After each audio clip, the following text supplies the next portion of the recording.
हाँ। जय भवानी। मैं साध्वी देवा ठाकुर। कैसे हैं आप? आज का जो मेरा वीडियो है वो विशेष रूप से पता क्यों है और क्यों ज़रूरी है।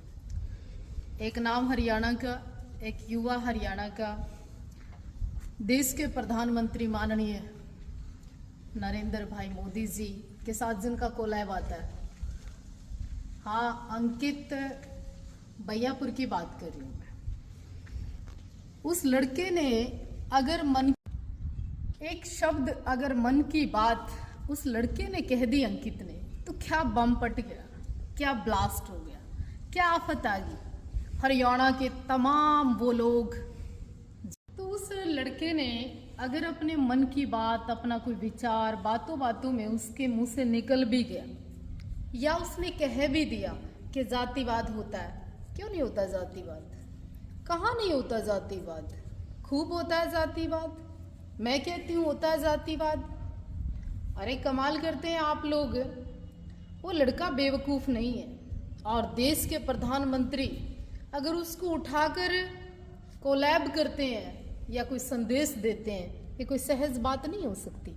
दूसरी विशेष बात, उसका गुनाह इतना बड़ा नहीं था, वो दो शब्द कि वो बोल ना सके, कह ना सके, बात ना कर सके। इस साइड आ जाओ। तो कमाल ही कर दिया। पहलवान, आम जनमानस, आम बच्चा, औरत, किस तरह से ऐसे तो किसी आतंकवादी के ऊपर भी शायद कोई हमला नहीं करता। इस तरह से जो 376 के केसों में कईयों के कई लोग बंद है, उनके ऊपर भी हमला नहीं बोलते। इस तरह से कई क्रिमिनल और बड़ा गहरा अपराध कईयों ने किया हुआ है हरियाणा में, और कई मुकदमे जिनके ऊपर चल रहे हैं, इतना प्रहार तो उनके ऊपर भी नहीं करते। क्या बवाल मचा दिया अंकित के ऊपर। हर तीसरा बच्चा, बूढ़ा, जवान, औरत सब वीडियो बना रहे हैं। मैंने जातिवाद देखा, मैंने भी देखा जातिवाद। पिछले समय में जब हर्ष शिकारा के घर पर पोस्टर लहराए गए थे साध्वी देवा ठाकुर के, तो पंचायतें, खाप समाज उठकर क्यों किसी ने जूते नहीं मारे? क्यों नहीं कहा हर्ष शिकारा को कि तू एक बेटी का, एक हरियाणा की बेटी का जूते की नोक पर बता रहा है? तो उस समय कोई खाप, कोई पंचायत, कोई समाज मुझे दिखाई नहीं दिया। तब मेरा वहाँ क्या गुनाह था? तब मैंने कहा था कि जातिवाद होता है। मैं जिस समाज से न्याय की उम्मीद करती हूँ, वहाँ से कोई भी पूरे हरियाणा से किसी भी बिरादरी का व्यक्ति उठकर नहीं आया, और किसी ने भी उस व्यक्ति का विरोध नहीं किया। फिर मैं पूछना चाहती हूँ भाई, शायद अंकित का तो इतना बड़ा गुनाह नहीं था, यहाँ पर फिर ऐसे एक्ट के मुकदमे दर्ज होते हैं, तो वो जाति के नाम पर ही तो होते होंगे। फिर जब आप ये कहते हो परमात्मा गॉड है नहीं और मैं किसी को मानता नहीं, वो किसके नाम पर होते हैं? फिर जातिवाद होता होगा हरियाणा में या पूरी दुनिया में, जब भी तो ये ऐसी एक्ट बना हुआ, जब भी तो इतने सारे लोगों के ऊपर मुकदमे होते होंगे। कमाल करते हैं आप, जातिवाद नहीं है। कहाँ नहीं है जातिवाद? खूब है हरियाणा में, कुट कुट के भरा जातिवाद। मैं बोलना चाहती हूँ, और सुनो, उसने किसी जाट का, किसी ब्राह्मण का, किसी राजपूत का, किसी भी व्यक्ति विशेष का उस पहलवान ने नाम नहीं लिया। उसके बाद खूब होता है जातिवाद, स्वीकार करती हूँ मैं। और दूसरी बात, अगर उस लड़के ने बोल दिया तो कोई गुनाह में नहीं आता। आपके घर में वाल्मीकि जी महाराज की मूर्ति, फोटो या चित्र लगा हुआ है क्या?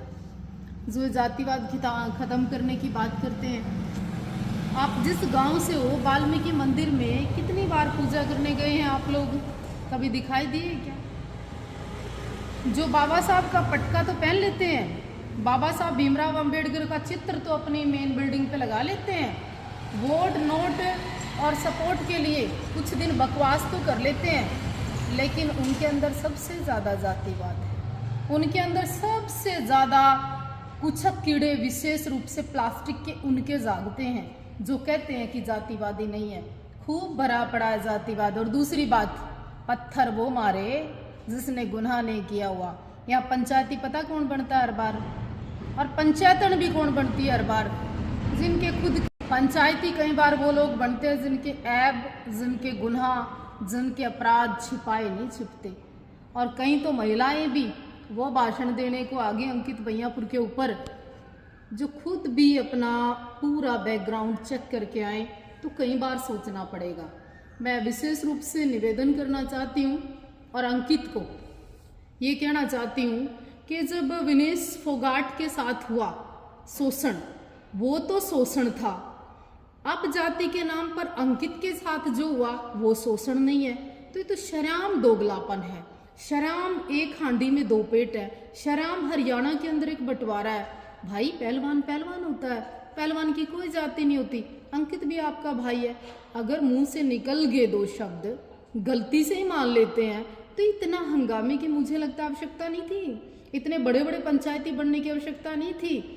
आप वो लोग ज्यादा इस आवाज को उठा रहे हैं जिनके सबसे ज्यादा जातिवाद से भरे पड़े नीचे से ऊपर। साध्वी देवा ठाकुर।